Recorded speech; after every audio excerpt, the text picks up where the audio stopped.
জি24 youth corner. আমি সম্প্রীতি রয়েছি আপনাদের সঙ্গে। আর দেখতেই পাচ্ছেন কলেজের করিডোরে এই মুহূর্তে আমি রয়েছি, কিন্তু কোন কলেজ ইয়াস সেটাই আপনাদের জানাবো। আমি এই মুহূর্তে চলে এসেছি শর্ষুনা কলেজে। দেখতেই পাচ্ছ সবাই এখানে রেডি হয়ে রয়েছে, অর্থাৎ এই কলেজটাকে কী নিয়ে ডিবেট হবে তার জন্য সবাই তৈরি। প্রচুর প্ল্যাকার্ড চলে এসছে এবং সবাই হো একবার জোরে হাতালি হয়ে যাক সকলের জন্য।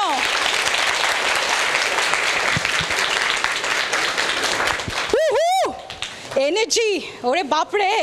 কিন্তু এখানে প্রিন্সিপাল স্যারও রয়েছেন আমাদের সঙ্গে। প্রিন্সিপাল স্যার, স্বাগত জি24 ঘন্টায়। আজকে তো সবাই রেডি দেখতে পাচ্ছি, এবং দুটোই আমার খুব পছন্দের বিষয়। যদিও আপনি একবার শুধু আমাদের অডিয়েন্সের জন্য বলে দেন তাহলে খুব ভালো হয়। আজকের বিতর্ক সভা বা বিতর্ক মেলার বিষয় হচ্ছে বই মেলা ভার্সাস খাদ্য মেলা। প্রিন্সিপাল স্যারই বলে দিয়েছেন এটা কোনো বিতর্ক সভা না, এটা আসলে বিতর্ক মেলা একেবারেই। তার কারণ দুটোই আমার খুব পছন্দের টপিক। এক হচ্ছে বই, আহা বইয়ের মতো জিনিস হয় না, বেস্ট ফ্রেন্ড। এবং তার পাশে খাবার। এই রে, এটা তো তোমরা নিশ্চয়ই জানো যে আমি পেটুক, ভীষণ খেতে ভালোবাসি, ফুডি।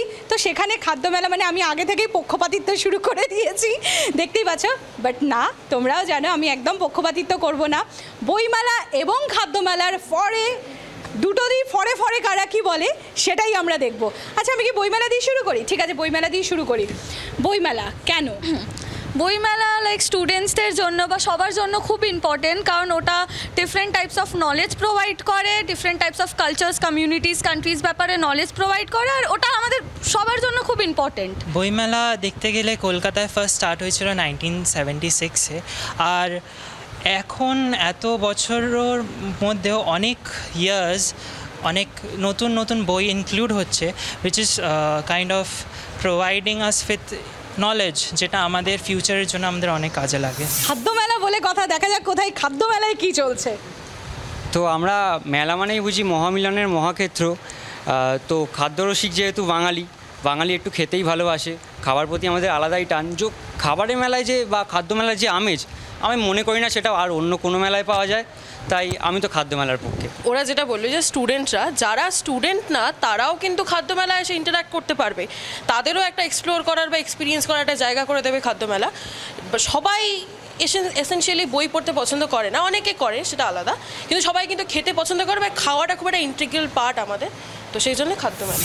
যারা খাদ্য মেলার পক্ষে বলছে তাদের জেনে রাখা উচিত, কলকাতার বইমেলায় 2024-এর পরিসংখ্যান অনুযায়ী 27 লক্ষ মানুষের জনসমাগম হয়েছিল, এবং 29 কোটি টাকার বই বিক্রি হয়েছে, যেটা কলকাতার বুকে আজকে নজির গড়েছে। তাই আমরা বলছি যে কলকাতার যে বইমেলা, সেই বইমেলাতেও কিন্তু প্রচুর ফুড স্টল থাকে। আমরা প্রত্যেকে যখন সেখানে যাই সেই ফুড স্টলেও আমরা যাই, কিন্তু আন্তর্জাতিক ক্ষেত্রে খাদ্যমেলার কতটা প্রভাব সেটা ওরাই ভালো করে বলতে পারবে। আমরা ভাবুন কলকাতায় এলাম, আমরা তো সঙ্গেই পড়ে রবীন্দ্রনাথ একদম বুঝে ফেলবো না, আমরা ভাবো গীতাঞ্জলির একটা অল্প পাঠ পেলাম, কিংবা আমরা খেতে পারি রসগোল্লা, মালাই চমচম, ল্যাংচা, যা খুশি খেতে পারি। আমরা মনে করবো না যে রবীন্দ্রনাথ একদম বুঝে গেছি, কিন্তু আমাদের মুখে সেই রসগোল্লার একটা ওই ব্যাপারটা রয়ে যাবে। কিন্তু রবীন্দ্রনাথ আমাদের হৃদয়ে বাস করেন, আর রবীন্দ্রনাথের সাথে কাজী নজরুল ইসলাম, যারা আমাদের বাংলা, এপার বাংলা ওপার বাংলাকে সংযুক্ত করেছে, সেই সংযোগের একমাত্র ক্ষেত্র হচ্ছে সেটা হচ্ছে বই। আর এই বইটাই আমরা পেয়ে যেতে পারি বই মেলাতে। ওরা যেটা বলছে যে রবীন্দ্রনাথ এপার বাংলা ওপার বাংলা, এখানে আমি একটা কথা বলবো যে গানের মধ্যেও খাবার রয়েছে, আমি শ্রী শ্রী ভজ হরিমান না। ওকে, সো এবার বাইরে থেকে যারা আসছে, বাইরে থেকে যারা আছে, সাপোজ অন্যান্য কান্ট্রি থেকে, তারা এসে, আমি শুধুমাত্র রবীন্দ্রনাথ ঠাকুরের কথা বলবো না, আমাদের অনেক বিখ্যাত কবিরা রয়েছেন, কাজী নজরুল ইসলাম, দেন বঙ্কিমচন্দ্র চট্টোপাধ্যায়, ওনাদের লেখা তো সঙ্গে সঙ্গে পড়ে বুঝতে পারছে না, কিন্তু তারা এসে ইন্ডিয়া, আমি ওয়েস্ট বেঙ্গলের কথা বলছি, ওয়েস্ট বেঙ্গলের বিভিন্ন ফুড ফেস্টিভ্যাল, বিভিন্ন রেস্টুরেন্ট এখন যে লেভেলে তারা খ্যাতি অর্জন করেছে, সেখানে গিয়ে যখন তারা বিভিন্ন দেশের কুইজিন সেখানে রাখছে, বিভিন্ন দেশের কম্বো প্যাক সেখানে রাখছে, সেখানে গিয়ে যখন তারা সেই খাবারটা অর্ডার করছে, তারা দেখছে যে ইন্ডিয়া এসে তারা তাদের দেশের খাবারটা পাচ্ছে। বিভিন্ন ফুড ফেস্টিভ্যালে গিয়ে আমরা দেখতে পাচ্ছি যে নানা types of combo pack, south Indian food রয়েছে, তারা সেই ধরনের ইডলি, দোসার স্বাদ পাচ্ছে। এবং আমাদের মধ্যে একটা যেটা রয়েছে, চাইনিজরা প্রথম চাউমিন তৈরি করেছিল, রাইট? কিন্তু ভারতে চাউমিনটাকে মানে সেই একদম আলাদাই লেভেলে তৈরি করা হয়ে গেছে, ওখানে আর ফিউশন আজিনোমোটো আর কেউ দেয় না। সো ওখানে এখন বিনস, বাঁধাকপি, ফুলকপি কী না পড়ছে। এরা এসে দেখছে আমরা চায়নাতে বলছে যে চাইনিজটা খাচ্ছি, আর এখানে যে চাইনিজটা খাচ্ছি অনেকটা ডিফারেন্স। সো ওখানকার তার কালচার আর এখানকার কালচারের মধ্যে তার ডিফারেন্সটা তৈরি করছে, তাদের কিন্তু সেটা সুস্বাদু লাগছে। So food is like our soul. Food is our soul. ওরা যে কথাটা বললো যে এপার বাংলা ওপার বাংলার যে কথাটা বললো, আমি একটা ছোট্ট কথা বলতে চাই। আমাদের কিন্তু ইলিশ চিংড়ির মধ্যে যে কালচারটা জড়িয়ে, সেটা পুরো ভারতবর্ষ না, পুরো এশিয়া কিন্তু জানে খুব ভালো করে। যে এশিয়া যে ইলিশ আর যে চিংড়ির মধ্যে যে কালচারটা, আমি যে এই তালিটা থেকে সবাই বুঝতে পারছে যে ইলিশ আর চিংড়ির মাধ্যমে আমি কী বলতে চাইছি। খাওয়ার জন্য বাঁচা, বাঁচার জন্য খাওয়া, এই একটা কথাতে বাঙালিকে খুব সুন্দরভাবে মানে বর্ণনা করা যায়। এবার আমি বলতে চাইছি যে আমার অপোনেন্ট দল যারা বলছে, মানে তুমি ভুল বলতে গিয়ে ঠিকটা বলে দিচ্ছে যে খাদ্য মেলায় আসার কথাটা। তো এইটুকুই। তো ম্যাডাম, ওরা যেগুলো বলছে, যে পয়েন্টগুলো ওরা তুলে ধরছে, সেটা কিন্তু ওরা বই পড়েই জানতে পেরেছে। বই না পড়লে কিন্তু ওরা এতগুলো পয়েন্টগুলো ওরা জানতে পারতো না। তাই বইমেলার ঐতিহ্যটা ওদেরকে বুঝতে হবে, যে ওরা যেসব পয়েন্টগুলোকে এখন তুলে ধরছে সেগুলো কিন্তু ওরা বইতে পড়াশোনা করেই তুলে ধরছে। ওরা যে বললো বিদেশি খাবার, বিদেশি, তো এখানে কি বাঙালিরা বিদেশি বই পড়ে না? শার্লক হোমস আছে, এছাড়া আরও আপনি যা বলবেন, রবীন্দ্রনাথ, কাজী নজরুল ইসলামের সাথে, শরৎচন্দ্রের সাথে শার্লক হোমসও কিন্তু লোক পড়ছে। এমনটা নয় যে শুধু বিদেশি খাবারই বাঙালিরা খাচ্ছে, বাঙালিরাও কিন্তু বিদেশি বই পড়ছে। প্রথমত বললো যে মাছে ভাতে বাঙালি। বাঙালির পরিচয় কি শুধুই মাছে ভাতে? তার কোনো বীরত্বের কোনো কাহিনী শুনতে পাওয়া যায় না। যদি আমরা নিজেদের রিপ্রেজেন্ট করতে চাই, বই দিয়ে সব কিছু হয়, কারণ যারা বই লেখে তারা ইতিহাস রয়েছে। প্রত্যেকটা রেসিপি আমরা প্রত্যেকটা রেসিপি আমরা বই থেকে পাই, কোনো খাবারে লেখা থাকে না। যে কোনো সেফ বলুন বা যে কোনো কিছু একটা আন্তর্জাতিক লেভেলে সেফ হওয়ার জন্য বা কোনো রেস্টুরেন্টে সেফ হওয়ার জন্য তাদেরকে প্রথমত নলেজের দরকার হয়। সেই নলেজটা পাওয়া যায় যে কোনো ইনস্টিটিউটে পড়াশোনা করে। অনেকে আছে যারা বই পড়ে না, তো আমরা কি শিক্ষাকে বইতেই লিমিট করে দিচ্ছি? মানে এই যে প্রাকৃতিক শিক্ষা, সেটাকে আমরা কনসিডার করছি না। তাহলে আজকালকার যুগে বাঙালিদের মধ্যে সবথেকে প্রচলিত তাদের 12 মাসে 13 পার্বণ, আর সেখানে সবার আগে কিন্তু তারা খাবারটাকেই খোঁজে, কোনো বই না। বুক ফেয়ারে ফুড স্টল ছিল বলেই মানুষে গিয়েছে। একটা বুক ফেয়ারে ফুড স্টল না থাকলে, একটা বুক ফেয়ারে লাইভ মিউজিকের ওদেরকে দেখাতে বলুন যে কোন ফুড স্টল, মানে কোন ফুড ফেয়ারে যে বইয়ের দোকান থাকে। বেশিরভাগ বুক ফেয়ারে আমরা দেখতে পাবো যে কসমেটিক্স, জুয়েলারি থেকে খাবারের দোকান থেকে শুরু করে অনেক দোকান পাবো, কিন্তু আমরা কোনো এই খাদ্য মেলাতে আমরা কিন্তু কোনো বইয়ের দোকান দেখতে পাই না। একটা খাবার তার একটা এক্সপায়ারি ডেট থাকে, কিন্তু কোনো বইয়ের কোনো লিমিটেশন থাকে না। ও যে একটা খাবারের শিক্ষা নিয়ে কথা বলছিল, অ্যাকচুয়ালি কিন্তু যদি কোনো রেসিপি বা কিছু তৈরি হয়, ওটা কিন্তু পরে সেটা বইতেই লেখা হয়, কিন্তু তারপরে ওরা বই থেকেই জানতে পারে, এটা আমি বলতে চাই। তো অনেক সংখ্যক মানুষ আছে যারা বইমেলাতেই যায় বই কিনতে, কারণ সেখানে এমন এমন বই পাওয়া যায় যেগুলো বাইরে কিনতে পাওয়া যায় না।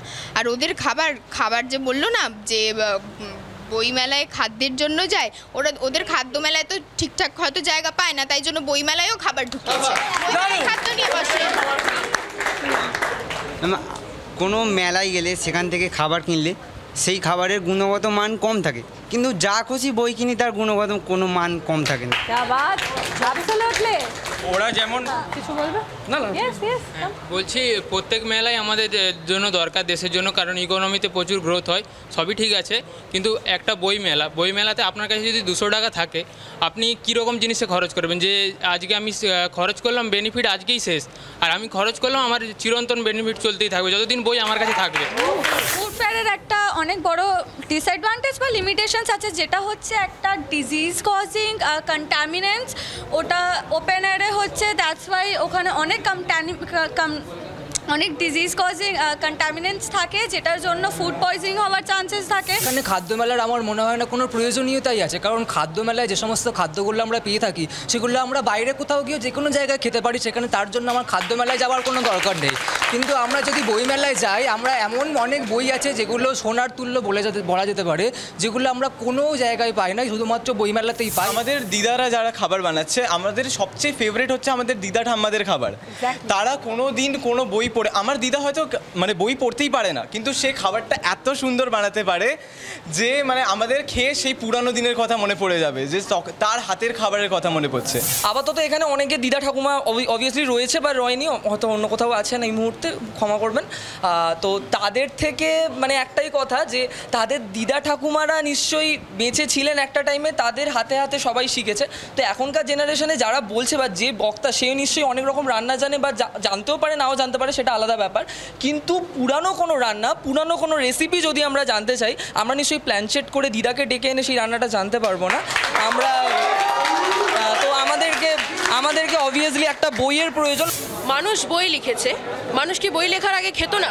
তাহলে সেই রান্নাগুলো কি করে করতো? তাদের কাছে তো বই ছিল না। বই ছাড়া আমরা শ্বাস নিতে পারবো না। বইয়ের জয় হোক, এবং তার পাশাপাশি তার পাশাপাশি ওই যে বললাম, ভোজন রসিক বাঙালি, পেট যদি না ভরে, মন যদি না ভরে, তাহলে আর কিসের কি হলো? অর্থাৎ খাবারের জয় হোক। Food is our soul. পেটে খেলে পিঠে সয়। আর প্রিন্সিপাল স্যার রয়েছেন আমাদের সঙ্গে। প্রিন্সিপাল স্যার অসাধারণ, সবাই যে যার পয়েন্ট তুলে ধরেছে। আজকে আমরা সবাই উইনার, সবার জন্য একটা জোরে হাততালি হয়ে যাক।